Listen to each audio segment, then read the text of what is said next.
So far, we've looked at individual-based theories of prejudice, personality-based theory, authoritarian personality, and the theory of looking at cognition and how that underlies prejudiced thinking.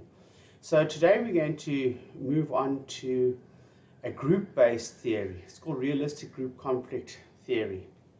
And we'll see in the lecture that the basic causes for prejudice here are in the relations between groups in society, as opposed to springing from the psychological process of individual minds and dynamics. So if you take a look at the extreme cases of violence, and we're going to look at a couple of these throughout the course. This is the Rwandan genocide. In 1994, in 100 days, 800,000 Tutsis were killed. It was a conflict between the Hutus and the Tutsis. Now, do you think that this over here could be the consequence of perceptual distortion? In the normal processes of cognition, as our cognitive theory said, do you think it's a consequence of displaced aggression? We find these instances of these extreme displays of aggression, ethnic cleansing, and they happen across the globe, these instances of ethnic cleansing. And the interesting thing about the Rwandan genocide, and also the other kinds of genocide, the Holocaust we're going to consider later, is that neighbors killed neighbors. And as you can see from the picture over here, it was a brutal, with a panga, hands-on killing. So what could turn people that had historically lived next to each other as neighbors into killers? And once again, I want you to think, could this happen to me? Could it happen to you? What situation would promote this kind of behavior, this extreme prejudice and violence? Well, realistic group conflict theory argues that the origins of prejudice lie in the historical relations between groups. There's Muzaffer and Caroline Sharif. He was originally from Turkey, went over to the United States, and is very influential in intergroup theory of prejudice. Sharif argues that Sharif and Sharif stereotypes reflect the stance of our own group in and or current relationships with a particular group. So in other words, what we need to look at over here is not the psychological dynamics, the personality, cognitive processes. What we need to look at for the origins of prejudice is the relationship between groups in society. So just as individuals can have relationships, Sharif is arguing that groups historically have relationships. And we need to understand the nature of the relationships between these groups to understand where prejudice comes from. And so basically what Sharif does is he turns the theory on its head. The traditional theories that we've discussed so far in psychology, we can call them individualistic theories, theories that focus on the individual. They argue the primary cause of conflict in our society is prejudice. You've got prejudiced individuals, personality dynamics, cognitive processes, racists in society that harbor hate in their heart. They're the cause of group conflict. What Sharif is arguing, he turns around as a group-based theory. He says, no, we first need to say, what are the relationships between groups? It's in this historical relationship between groups that prejudice is produced. So it is what is primary. Is it the individual and individual prejudices that cause problems in society, or is it problems in society that cause individual prejudices? So to illustrate the central theoretical notion of scarce resources, because this is what Sharif is arguing. He's arguing it's competition for scarce resources that produces prejudice. Consider we go on holiday in a big boat, big ship. It's so massive and at the cutting edge of technology that the makers don't put enough life rafts in the ship. And so we're sailing across the ocean. The ship hits an iceberg and starts sinking. Of course, you might recognize the story of the Titanic. And there were many more people on this ship than could be accommodated in the lifeboats. Now imagine you in one of the lifeboats, and the lifeboat can only take 20 people. If 21 people get on that lifeboat, everyone's going to drown. Now, there you can see a desperate person saying, save me, here I am. What are you going to do? Well, if you pull that person on board, you're all going to die. So you're going to ignore that person's cries and chase them away, row the boat away from them, hit them off if they're trying to clamber on board. Now, the place in the life raft represents a scarce resource. There isn't enough to go around. There's only a limited number. So the question is, how do you make the decision who gets on the life raft and who doesn't? Now, interesting thing in human history, and there's lots of evidence for this, group membership becomes a basis for decision making. We don't look at each individual and say, what do you like and do you really deserve on? Group membership becomes a basis for making decisions of who has access to those resources and who doesn't. And this was true in the case of the Titanic. Here's just a list of the survivors. You'll notice that 75%, 3/4 of the survivors were women. 75% of women were saved. Half of the children only were saved, and then only 20% of the men. So we can see the group-based thinking that underpinned who would have access to those precious lifeboat seats. It was mainly women, then children, and then men. Group thinking regulated the access to resources.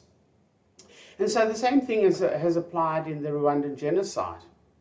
Mahmoud Mandani's fantastic book, When Victims Become Killers. And this is just a quote from that over there. He says that genocide was by those who saw themselves as sons and daughters of the soil. It was we, the natives. And our mission was clearing an alien presence. So you really can see there's a relationship, a historical relationship between groups, the native and the alien. He goes on to say it was a racial cleansing. The Hutu who killed and the Tutsi was a settler, not a neighbor. Of course, they were both Africans, had lived in that land for a long, long time, for centuries, as neighbors. But all of a sudden, this history of relations between the groups underpinned this Rwandan genocide. So let's go back to realistic intergroup conflict theory. At the heart of Sharif's theory is the proposition that the attitudes and behaviors of group members reflect the objective interests of their group vis-a-vis other groups. So that's the key there. It's scarce resources. It's access to things like lifeboat places. But of course, in our world, what are the objective interests? What are the scarce resources that we are interested in? Well, it's things like access to land, access to education, access to clean water, access to employment. These are the kinds of things that are the scarce resources. And often these decisions, if you think about the history of our own country, you think how these scarce resources have been allocated on group grounds, on the basis of the history of intergroup relations has reflect who has access to the resources and who doesn't. And so what Sharif is arguing, that our attitudes and our behaviors, our prejudice, our view of members of other groups are to be explained at the supra-individual group level, at what's happened in history, at the relationships between groups. And of course, it's the history of competition between scarce resources that is critically important here. And so the attitudes that we harbor, the preferences that you have, the feelings, the thoughts that you have about others, Sharif explains, not in terms of your personality, your history, your upbringing, your culture, but no, it's got to do with these relations between groups and this competition for resources that has unfolded historically in our country. And so Sharif tests this theory with a series of studies called the summer camp studies, and they're set there in Robbers Cave, Oklahoma in the United States. And essentially it's young boys, I think they're about 12 years old, And they had the tradition over there at school in the summer holidays to go on summer camp. And these youngsters went on summer camp to this place called Robbers Cave in Oklahoma. Of course, it wasn't a real summer camp. The whole thing was set up by psychologists, and it was an experiment. So it's what we call a field experiment. Sharif he has four aims. He wants to create groups from scratch. He wants to take these boys that didn't know each other, and he wants to put them in a situation where we've got brand new groups formed. So there's no history of intergroup conflicts. So he wouldn't take boys and girls and put them into separate groups because there's a whole lot of gender history there. So he wanted to create brand new groups. He wanted to then put them in a situation of competition. So they were competing for realistic resources, material things. And the reward he gave the winning groups was pen knives. I mean, I don't know how he got ethics approval for that. But he gave these little 12-year-old boys pen knives. You can imagine it's something that they really desired, something that they really wanted. And only the winners would get them. Like the places on the lifeboat. You see, only the winners get them. The losers don't. Access to education, to land, what we're talking about here. It's a zero-sum game where not everyone can have. And then what he wanted to do, so he takes these groups, he makes them, he gets them to compete with each other for these scarce resources, and then he wants to observe, well, what does this do to prejudices and intergroup relations? And then in the fourth step, he sees, look here, can we undo prejudice? And can we reverse this process by the opposite of competition is now cooperation? If we now replace the competition with cooperation, can we reverse the process? And so here's the different stages. We're going to go through this experiment stage by stage. Group formation. He creates two equal groups at different sides of the campus. They know nothing about each other. They do things to build a kind of group sense of who they are. They go camping, they go canoeing, they sing songs together, they build a sense of who we are. And then you observe these emerging psychological groups happening. So they weren't just physical groups of people co-present, they started giving themselves names. There was awareness of who we are. The one group called themselves the Rattlers. They were like a pretty robust, and crying was taboo. They should show no displays of homesickness. They had a norm of toughness that developed. The other group was called the Eagles. There was a role structure within the groups where some boys took leadership roles, others took other roles. And of course there was that normative framework around how we should behave, what it means to be a member of this group. Crying is taboo, etc. We are tough. In the second phase of the study, now Sharif gets his groups to realize, hey, there's another group in this place. And eventually introduces these groups to each other. And he starts introducing competition for scarce resources. I've got a picture over there of them having a tug of war competition. Who was the strongest? And they had swimming competitions, singing competitions, a whole set of competitions. And only the winner were going to get these pen knives and other prizes. What is the consequence? What is the outcome of this simple little study? Well, extreme levels of prejudice. They developed group names for each other. They swore at each other. They fought with each other. There was a norm of holding their nose, pretending that the others stank. They wanted nothing to do with each other. In fact, they had to, the levels of prejudice and violence got so extreme that the researchers they wanted to do this experiment for 2 weeks. They had to cut the experiment short. One instant, one of the boys put rocks in socks, and they were going to go and really hit those other boys with those rocks in socks. So they were very, very quickly, by creating competition for scarce resources, Sharif was able to produce extreme levels of prejudice. And they did some evidence. They gave them questionnaires, for example. You can see over here, this is the unfavorable ratings. How much do you dislike them? How much do they stink, for example? Unfavorable ratings. Very low levels of unfavorable ratings for the in-group and very high levels of unfavorable ratings for out-groups. And that was amongst both the groups. Both groups of boys, the Rattlers and the Eagles. And so Stage 3 that should read is the stage of intergroup cooperation. So Sharif has created these groups in stage 1. In stage 2, he's produced competition for scarce resources and prejudice. Now in stage 3, that's a typo over there, it should be stage 3. He gets them to cooperate, and they have a superordinate goal. And this is an important concept, a superordinate goal. It's a goal that both groups value. So for example, here is one, the water tank at the camp was faulty, and so no one could have water. Can you imagine the situation all of a sudden with a whole lot of people in camp without water? You can't go to the toilet, nothing to drink, etc. So they had to go and repair the water tank. You can see both groups of boys collaborating here to repair the water tank. Another example, the truck got stuck in the mud. They had to use that exact same rope they used in the tug of war to all the boys together pull the truck out of the mud. So we can see the boys now cooperating for a superordinate goal, intergroup cooperation. And basically we can see the effect of this. It undoes the effect of competition. So at the end of stage 2, this is stage 2 over here, you can see how many outgroup friends did they have. They had very few outgroup friends. At the end of stage 3, that's the stage of intergroup cooperation.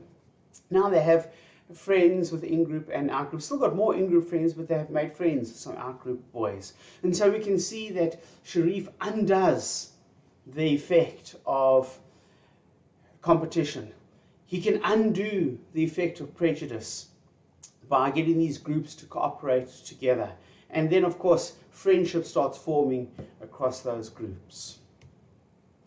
And we can see this is the effect. This is the last slide that we showed earlier on with at the end of stage 2, where there's this high levels of unfavorable ratings, prejudice towards the outgroup. After cooperation, after stage 3, you can see how that prejudice disappears. So what do we learn from the summer camp study in cooperation? Well, we've got 2 groups created from scratch. There's no abnormalities. They did some screening before. There's no sort of authoritarian personalities there. The boys didn't know each other. There's no history of relations between groups. So we've got 2 brand new groups. If you put those groups in relations of competition for scarce resources, Sharif argues that it's a sufficient condition to develop hostility and prejudice. Nothing else is needed. That's what it means by sufficient condition. It by itself is enough. Competition between groups is enough for individuals to develop prejudiced attitudes towards outgroups, hostility. And then step 3, hostility can be switched off by intergroup cooperation. So we can switch that off. So we can switch hostility and prejudice on. We can switch hostility and prejudice off. And the key there are the nature of relations between groups. That's the key. Competition versus cooperation. And so what then is prejudice? Our individualistic theories view prejudice as hatreds that develop in early childhood, displaced aggression, distortions, cognitive distortions, and a whole lot of other individualistic theories. And what Sharif is arguing, no, prejudice is something that develops in society historically, in the historical relations between groups, as was the case in the Rwandan genocide. Basically what happened over there is that the Belgian colonists came and gave preference to the Tutsis. They were a minority group. They had better prospects of employment. They worked in the civil service, etc. And the Hutus were the disadvantaged group. And as soon then as the Belgian colonists left, now the Hutus rose up and attacked the Tutsis, and that was that genocide. So it was that competition between these 2 groups, this historical competition set up by the colonial settlers that produced this historical relations around who's privileged, who's got the jobs, who's got the access to the better education, etc. And it was what Sharif is arguing, it is in that historical relations that prejudice forms and hostility. So what are the criticisms and limitations of the theory? Well, there are a number of important ones. The first is that it ignores the role of the experimenters. There was a third group who formulated and formed the conduct. The third group, the experimenters, who put these other two groups in relations of conflict with each other. And it's often true in our societies. We forget about the Belgian colonists when we think of the Tutsis and the Hutus. Of course, that third group was very important in creating this conflict. And we often see, for example, in context of elections, we have powerful members of society that use existing inequalities in society to produce conflict and prejudice, because it's a way of producing support. So we know that competition between groups produces group identity, it promotes it, and powerful people in society can use this to their own ends. The second criticism that conflict is not sustainable in the long term. It's an important thing. Conflict doesn't exist in society at extreme levels for long. People get exhausted. And so to have long-term inequality, you actually need not unfavorable but favorable attitudes. It's almost a paradox that you need good relations between groups to maintain inequality. So what kind of attitudes can sustain inequality? What kind of favorable attitudes? Like we can talk about benevolent sexism, for example. Men have favorable attitudes toward women that can sustain unequal gender relations. And then thirdly, and this is what we're going to pick up very soon when we get to social identity theory, the focus here is on economic relations, on material resources, on things like jobs, education. And what about the psychological benefits of being a high status group? And we're going to consider that in another lecture.